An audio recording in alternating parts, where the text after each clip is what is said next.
All right, good afternoon and welcome to the afternoon session for the Local Housing Trust Fund Program Draft Guidelines Public Comment Webinar. Before we jump into the content, I want to apologize if any of you are joining us from this morning or from our canceled session last week. We apologize for the inconvenience and we continue to ask for your patience and understanding while we update our technology.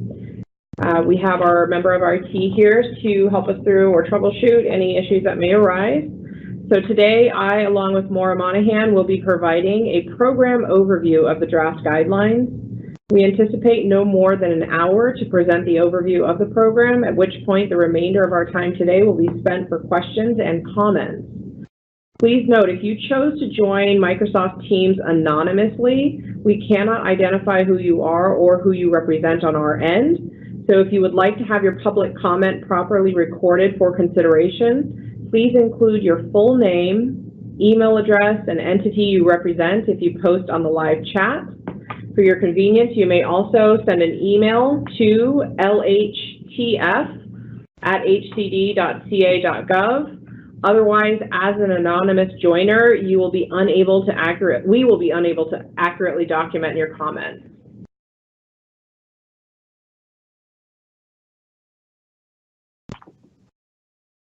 All right, the department's objective is to expand sources of funding for housing and to expand the supply of affordable housing through the creation of new local housing trust funds and to support the ongoing operation of existing local housing trust funds.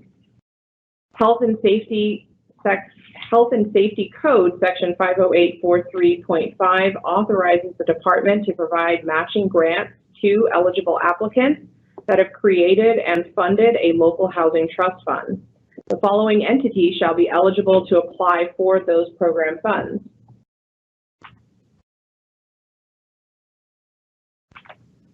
Cities and counties, Native American tribes, and AB 101 had a trailer bill that changed the statute allowing Native American tribes to apply for program funds if qualified. This is a new eligible applicant for 2019 based on feedback we heard from stakeholders. Charitable nonprofit organizations, as described in Section 501c3 of the Internal Revenue Code, are also an eligible applicant.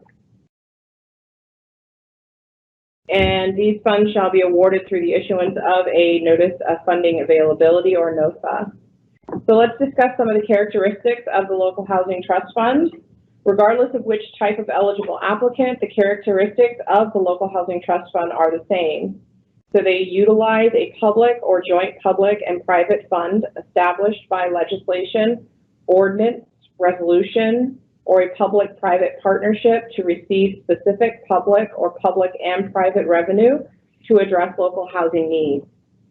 Local Housing Trust Fund also is funded from ongoing revenues of a minimum of $100,000 per year from dedicated sources of funding, such as taxes, fees, loan payments, or public or private contributions sufficient to permit Local Housing Trust Fund to operate for at least 5 years after receiving an award from HCD. A little on the matching funds requirement. All program funds provided shall be matched on a dollar-for-dollar basis. Funds restricted for housing use by state or federal law, such as funds from the HOME program or CDBG program, or other state housing programs administered by the department, shall not be considered matching funds. Matching funds shall be on deposit prior to disbursement of those program funds. Let's talk about the eligible uses of funds. So program funds shall be used by the grantee to provide loans for the payment of pre-development costs, acquisition costs, costs associated with the development or rehabilitation of affordable rental housing projects, emergency shelters, permanent supportive housing, transitional housing, and affordable home buyer homeowner projects, including assistance to income eligible households to purchase for sale units.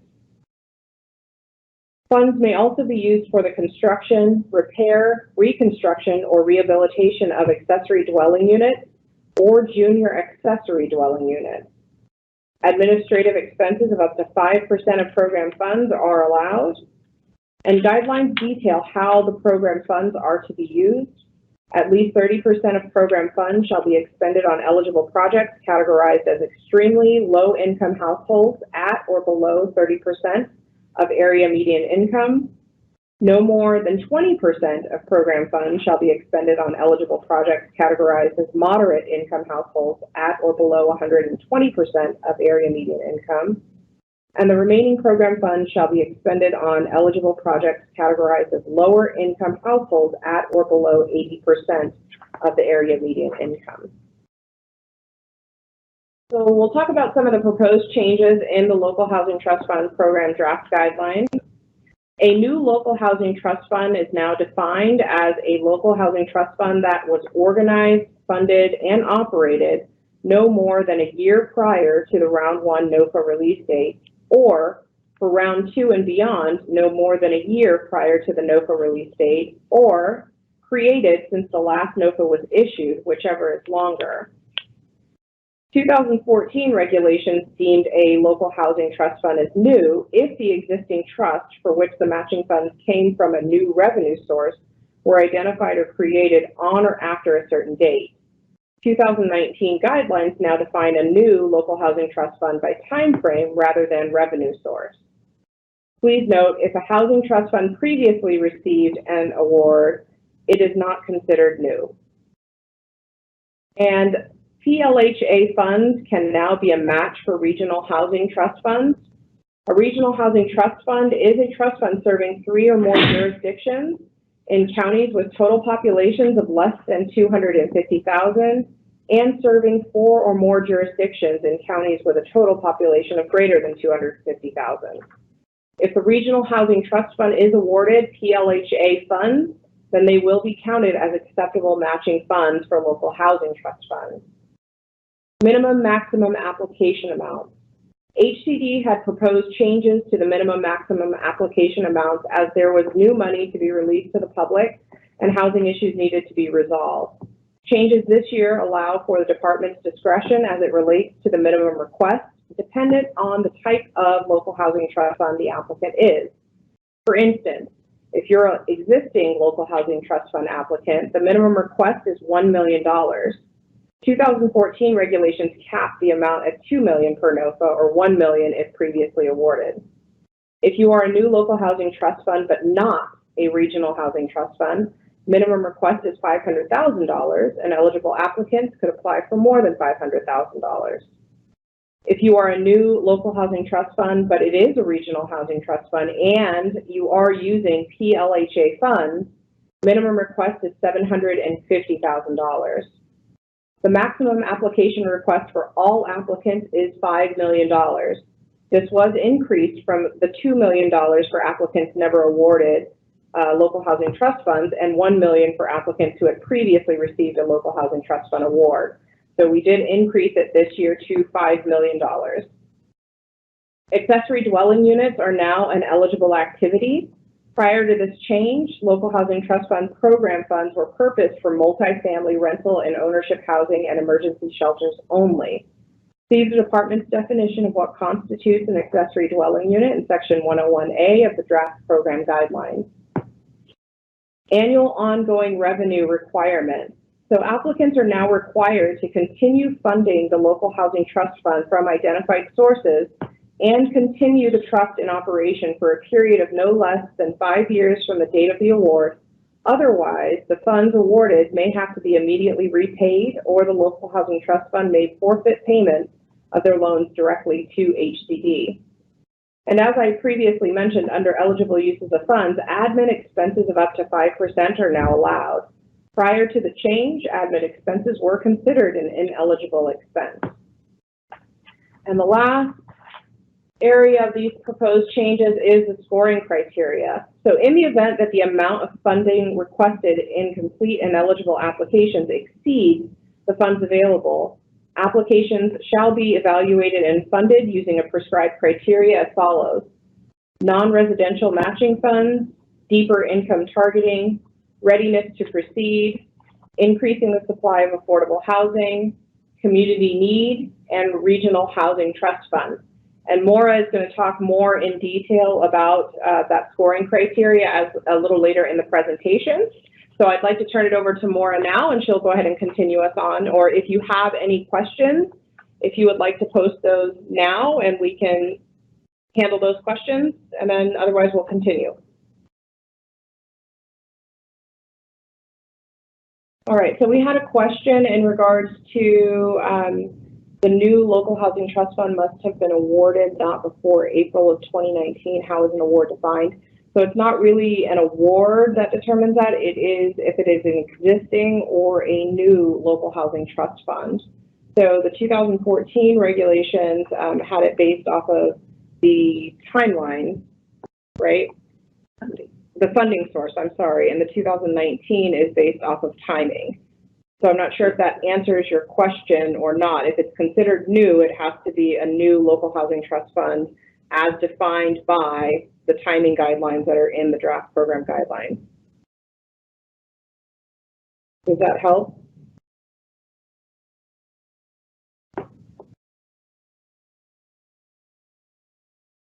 The sound went temporarily out as we did mute it just for a second, but it is now back on. All right, another question. If the Regional Housing Trust receives a deposit lump sum non-housing source of funding in the amount of $5 million, can that be a source to fund 5 years of projects and admin and count as match?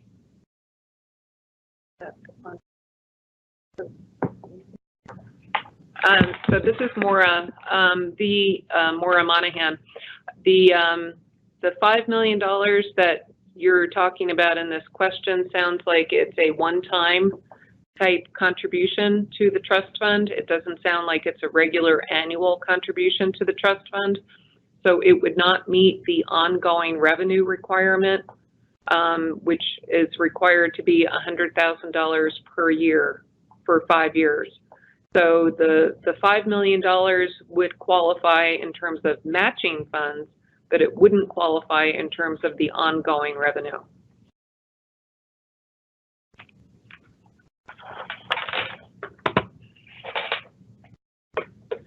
Okay, so we're going to continue on with our presentation, and we'll have plenty of time for more comments and questions after I finish with this part of the presentation. Some of this will be a little bit of a repeat.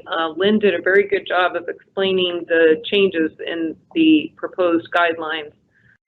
So some of this is the same material. So I'll kind of go over it more quickly. But if you need to come back to it or you want to come back to it, just say so or write so. So again, one of the primary changes is the definition of a new local housing trust fund.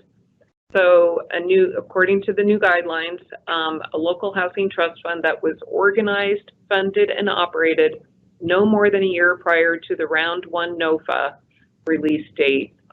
So in Round 1 NOFA means the first NOFA under this new funding, which we are planning for the spring. So if that was April 1st, 2020, that would mean that the trust fund couldn't be established any earlier than April 1st, 2019, just as an example. So, and for Round 2 and beyond, it again can't be more than a year prior to the NOFA release date.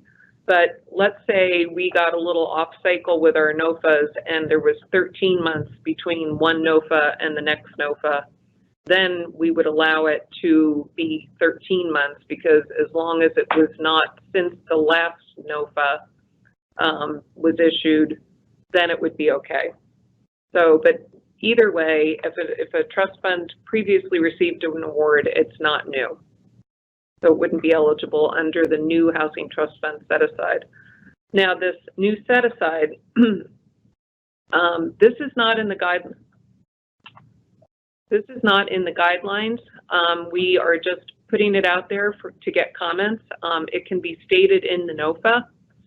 So, but we are proposing a 15% set aside in each of the NOFAs. So, and the NOFAs will be around 57 million. So a 15% set aside would be somewhere around 8 to 9 million. If I'm doing the math correctly.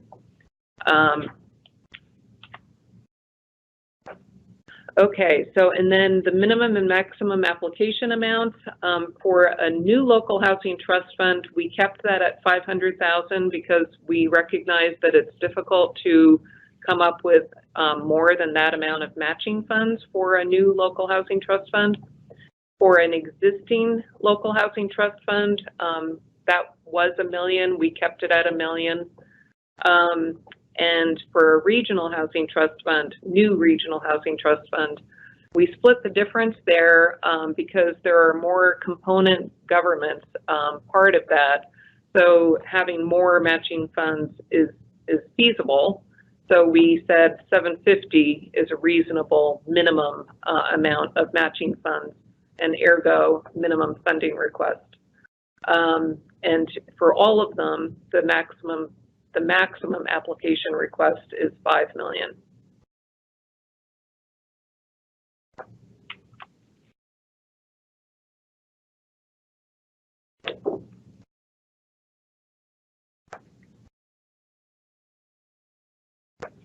So again, the annual ongoing revenue requirements, there must be $100,000 of annual ongoing revenue per year for the next, that would be for the next 5 years after the award, because the trust fund has to remain in operation for 5 years after the award date.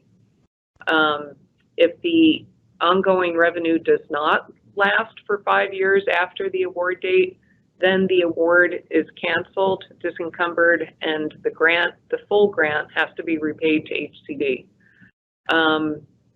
That's all statutory. And if revenues from any funding source are variable, such as tax or fee revenue might be, the applicant in their application has to demonstrate a 2-year history of annual receipts that are greater than or equal to the application funding request. So even if a housing trust fund is new, it's likely that it's being funded with a tax or a fee that's not new. And so therefore that history is required even for new housing trust funds in their applications.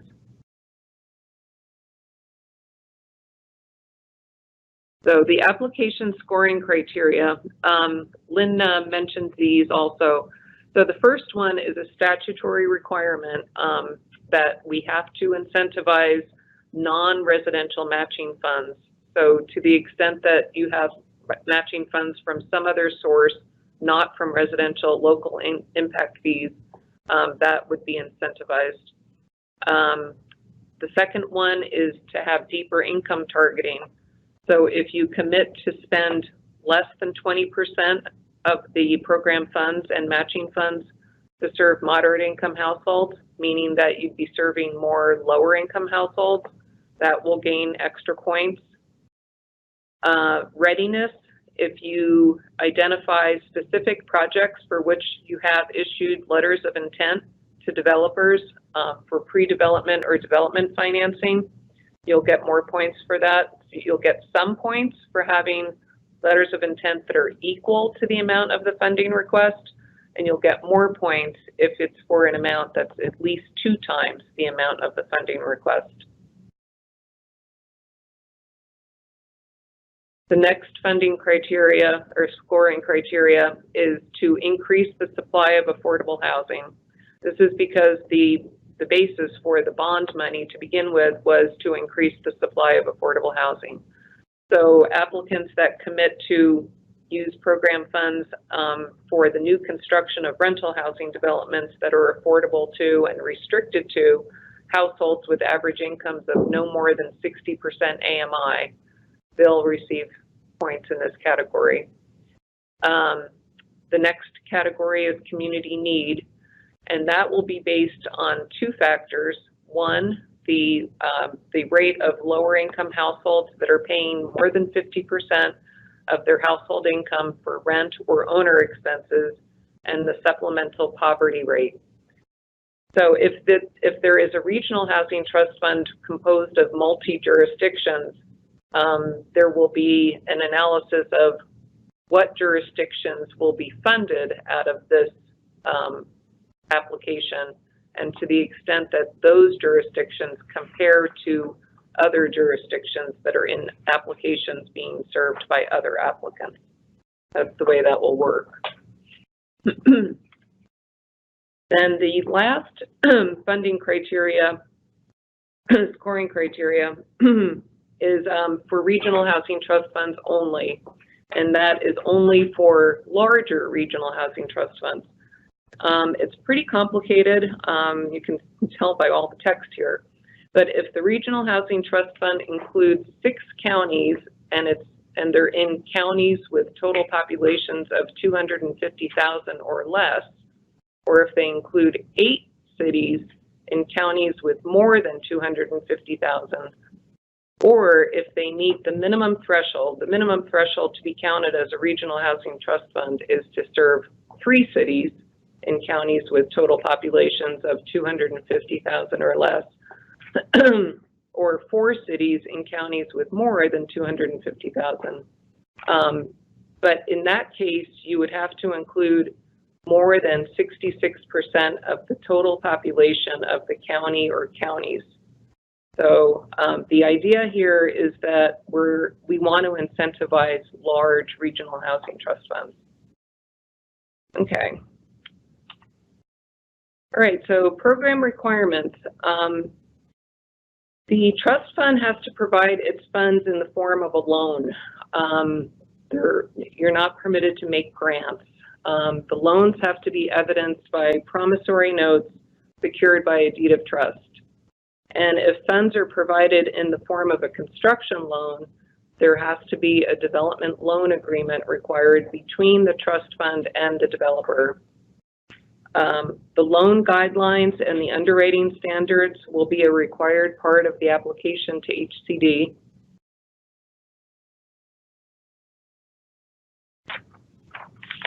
For home ownership activities, a deed restriction is required. For each home has to have a deed restriction. And rental housing projects have to have income and rent restrictions for at least 55 years. Lastly, the application has to document the deposit and the source of the matching funds, or it has to include a legally binding commitment to deposit the matching funds and the source of the funds. So that is the end of the formal presentation. The 30-day public comment period will be ending on November 12th. So you still have plenty of time to submit your questions and comments. It's pretty regular that people submit their comments via email, and generally on the last few days has been my experience. But you are more than welcome to make comments right now. And also, as I mentioned, we're available for questions. So you can ask questions now, or you can ask questions to the email inbox, which is listed here, lhtf@hcd.ca.gov.